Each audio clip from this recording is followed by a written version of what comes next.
Let the questions begin.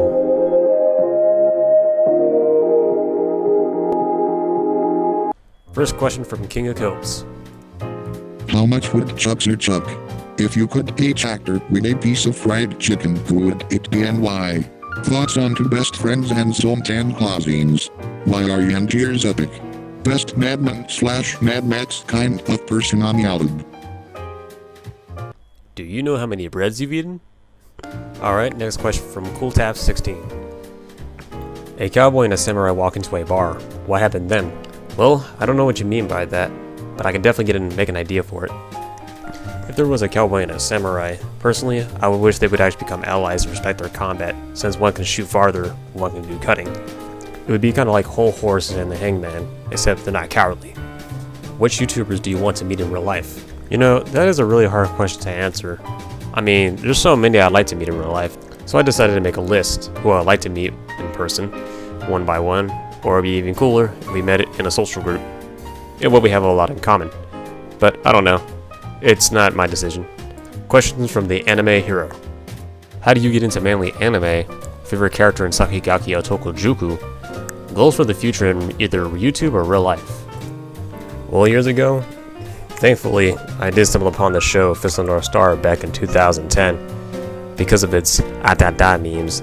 Since then, I also stumbled upon the Ken's Rage game that they announced back then. Found it interesting until I found out it was based off the 1986 movie. And thankfully to Ken's Rage, it did show me pretty much the entire story as a whole, leaving out some parts from the manga and the anime.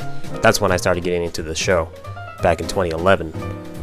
And I really do gotta thank it for its stories, and especially the characters itself, explaining the tragedy, the sorrowness, the love. It's amazing how they can balance that as a whole and it's in the show itself.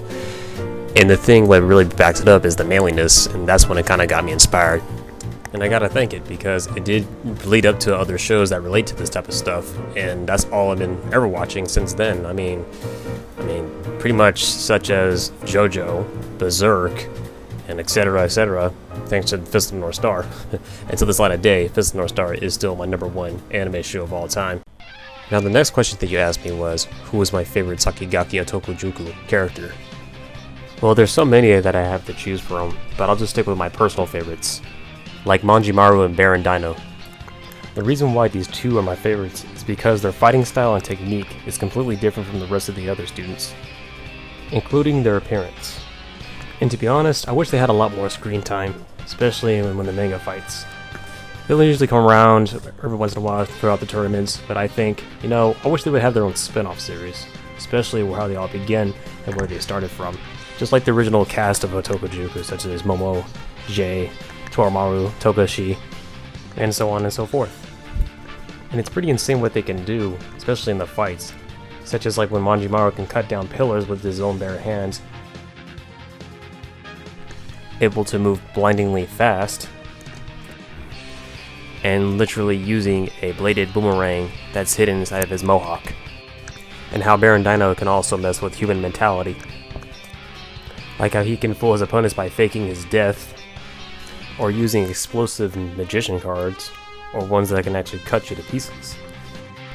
And honestly, I think it would be pretty crazy if they were both in a tag team battle. I would think they would be pretty much unstoppable. I mean, who would stand a chance? Maybe Daigo Jackie, I guess. But even he couldn't even tell if he really did kill somebody or not, just like in the battle with Spartacus. And I'm not really sure what's going to happen with my YouTube channel in the future. That doesn't mean I'm going to start making videos and end this channel anytime soon, nor will I ever plan on doing that in the future. I actually did have more plans making more animation parodies, such with JoJo and Fist of the North Star, but it takes a lot of time to even work on that, especially when it comes to the drawing. And I already made plans in real life in the future that's starting in a couple of weeks, which is me heading to a community college for the first time in my life, since I really didn't do well back in my past years, which is, personal. But this is where I actually want to plan on heading, working as a graphic designer and animator. Question from Mylan Guy 1999. What inspired you to make Megamation? How did you start creating it? How long does it take you to finish one episode? Now I have to admit, I actually got the idea of Megamation from looking at one of CoolTap's pics from DeviantArt years ago. And I always did love watching motion comics all the time back in Marvel and DC, and also including The Watchmen. So it gave me a light bulb and decided to think about it. It took me a year ago, but then I realized it needs to be a series, a crossover series, since I watched so many manly animes over the time. So yeah, congrats on Cooltap. Thank you for also inventing the idea of mangamation. And the last question you asked me was, how long does it take me to get an episode done? Well, you should figure that out, because you know it takes me months and months and months to get one episode done. But don't get me wrong, there's a lot to get done. I mean, especially when it comes to animating, rendering, writing the story from scratch, and then also placing the speech bubbles towards the characters and also checking for any error for spell checking, since I already got a comment saying that I did have a shit ton of misspelled words. But at the same time, it is really exciting to actually, come up with new ideas and see what I can come up with next when it comes to these crossovers. And that's the thing that I take a lot of time on, rather than rushing the episode, which is why it takes so long to get it done. But I am planning to get it done sooner or later, rather than taking a whole year, or rather taking 6 months to get an episode done. I'm trying to actually think about getting it done monthly, but at the same time I'm heading to college pretty soon, so I don't know what's going to affect that. So thank you for your question. Next question from DJ Destroy Us All 172. If you were to do a new series like Megamation, will you use voice acting in it? And if so, who would you use to voice your characters? Yes, I actually am already working on other projects that are like Megamation, but it is going to be fully animated, and I do plan on having voice actors that I did speak to on YouTube, which is one of my subs. If you're into mecha anime, which series do you like the most? Well, I don't really watch many mechas of this light of day, because I'm more into manly shonens. Even though I used to watch Gundam X and Gundam Wing back in the day, I guess those were the very few I used to watch, including Transformers, if that does count.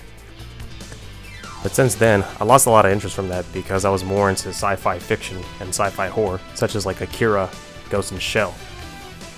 And I find that a lot more interesting is because the idea of superhumans and super soldiers got more of my attention rather than giant mechs. But the only few mechs that I still watch to this very day is Kashan, Robot Hunter, MD Geist, and the Mazinger series, which actually got me back into the mechs, but more manlier. Have you considered making a fan page for your Megamation series? Not yet, since the series is still small. Possibly when I reach up to 300 subscribers, then I might think about doing that. But in the meantime, still gotta work on it. Do you like to play fighting games? Yes. Yes. A lot. And last question from Sopai Lee. Like all YouTuber persons, what is the big reason you start your channel? It could be for gaining money, though it is pretty pain in the ass due to many copyright restrictions and creating 90% originality to it. Entertainment or such. Well, to be honest, I have no intention of making profits on YouTube anytime soon. And if that were the case, it wouldn't be Megamation to begin with. And the channel is called Himookim Entertainment. But at the same time, I did have plans using my original projects, which is what I put on that list, as you can see, to maybe actually have some profit off of it. Kind of like what Onigi Cartoons does. I could say that Megamation is my greatest stepping stone, and with the help of others, I could have been more happier than ever. So thank you all for those who supported my channel and the series itself. I wish to continue to make more in the future. And the final question that you asked me was, first manly anime you have watched? If so, which one that holds the greatest special to you for various reasons? It could be one or two. Example mine is Hokuto no Ken and Sakigaki Otokojuku. Now, even though that I explained this already from Anime Heroes question, I will definitely explain what holds special to me. Two, actually. And it's no other than Fist of the North Star and Berserk. And the reason why both of these shows hold a special place in the bottom of my heart is because Kenshiro and Guts are the most tragic characters I've ever seen in anime manga history. I mean, seriously, the crap that they have to go through in such a fucked up world makes you wonder, how would you ever live like that as a man? And sure, yeah, it may sound dark and gritty from what I'm relating to these characters, but at the same time, it actually makes you wake up and realize this is the kind of world we live in. Not a post-apocalyptic world or dynamic creatures from the underworld trying to kill you, but only showing you that man only focuses on power and control and violence that still runs around the earth till this very day, and how it takes real courage to actually face those kinds of situations in real life. And sure, there's other characters that have that similar concept, but at the same time, they're nowhere near as close as Genji and Gust, in my opinion. But yeah, that's what holds something special to me about Fist of the North Star and Berserk. So I hope you all enjoyed this video, and I'm glad I answered all your questions so far. Until then, stay tuned.